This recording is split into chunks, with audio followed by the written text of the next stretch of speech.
don't need drugs. I'm already 6 feet low, wasted on you, waiting for a miracle. Evanescence's first new music in a decade. Why so long, first of all, and how did you find your way back? It's hard to say why. I don't know. Everybody asks that question. It's kind of funny. I don't plan really well. I'm not usually thinking, okay, I'm going to make a record this year, and then 2 years from now, I'm going to make another one because that makes sense. I just don't operate that way. Kind of have to go with just the inspiration of the moment. And I've done a lot of things in the last 10 years that weren't Evanescence albums. So, I mean, beyond becoming a mom, also just working on film score projects, which was always a dream of mine, like working in some little solo areas. I got to make a children's record with my family. That was really fun. I just kind of got to go where my heart goes. And the way back, there's been a lot to lead us here. With the band, we did Synthesis in 2017, which was an orchestral project, like where we went through our old songs, not just hits, but just like songs that have always been about that in a big way in my mind, had some of that classical capacity and inspiration in them. Naturally, those things kind of fall into the background of the band when we're making an album, but it's such a huge part of it. Anyway, we took that time to like redo the songs, like just a bunch of old songs and a couple of new ones, and do this whole orchestral electronic project.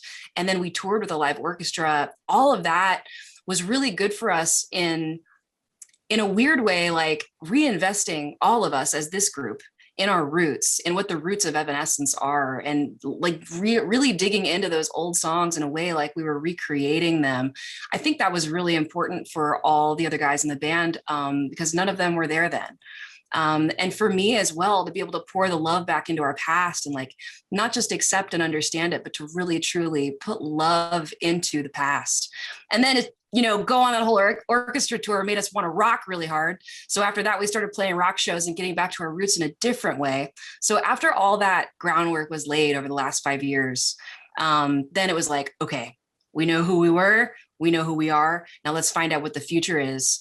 And that kind of gave us this beautiful platform to take it and just, run all around it. How did this era that we're all living through right now inform the lyrics? There's social issues figure in to some of the songs on this record. How did you change that up? I honestly don't know how they could not. The things going on in our world, I don't even know how to list them. It's just been such a time where we have to wake up to a lot. And it's been a hard time for so many. I'm always writing music from a personal place, like my experiences. And a lot of times, out of the deepest losses and heartaches of my life, that in this time, we were already on that path about writing from my own heart, but then this hit, then the pandemic, plus all the political issues, all the pain and loss like in the world, really made me feel like we had almost a higher purpose in this time, where we could connect and relate to people on a level where everyone was experiencing loss and the need to fight together. So it wasn't so much a choice to talk about it, to talk about what was going on, to talk about, what we felt like we need to fight for and need to stand against and all of that. It was more like, that's what's happening.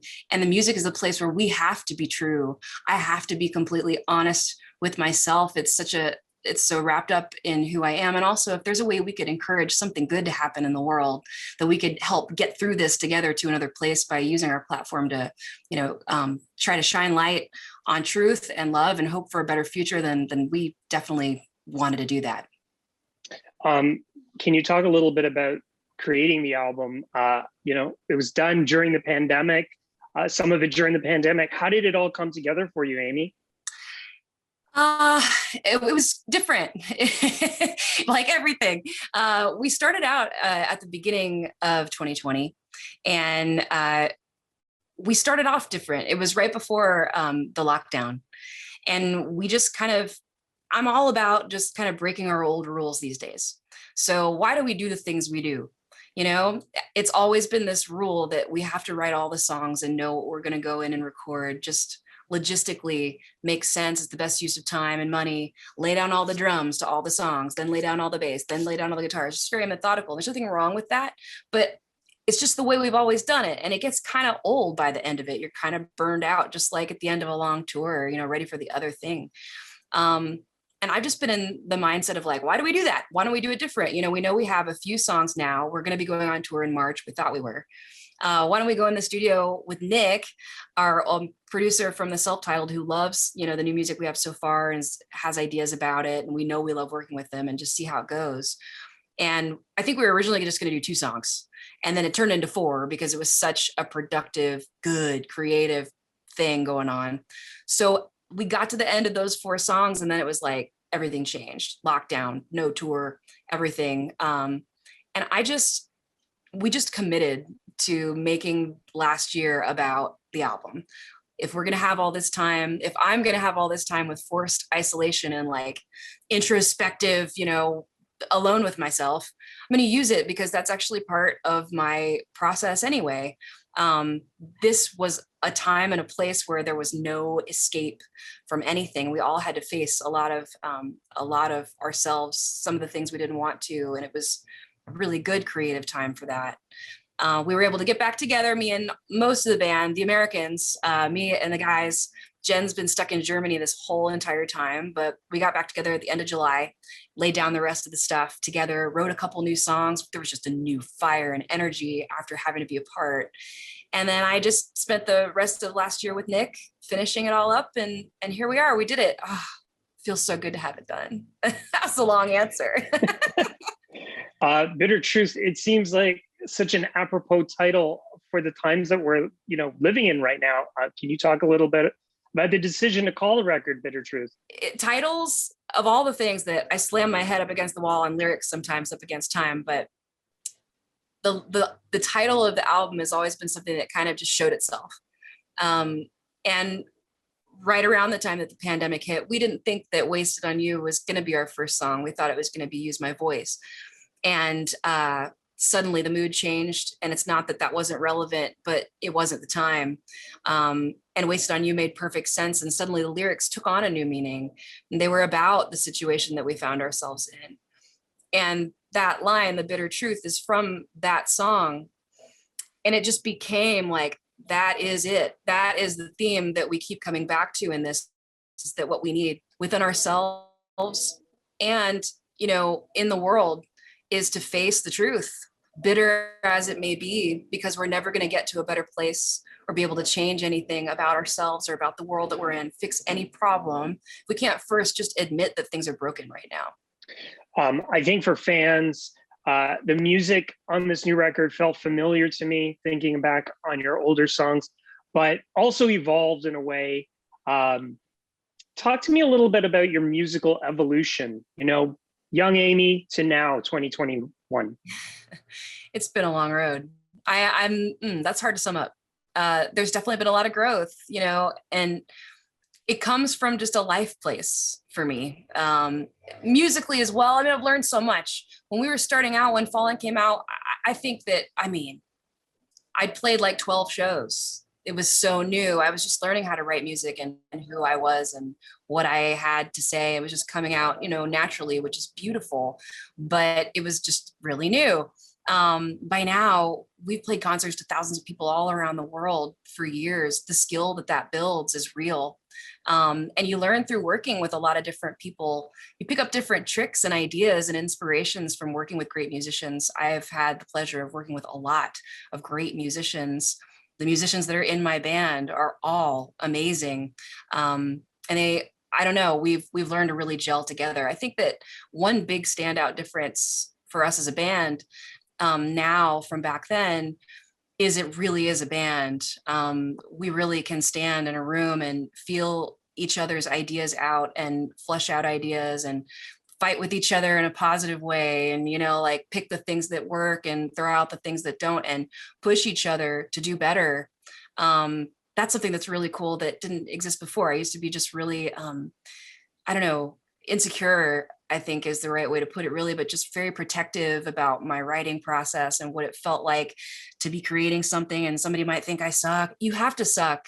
You have to suck in front of each other and be willing to trust each other that way to have the real magic happen that can happen through a great collaboration.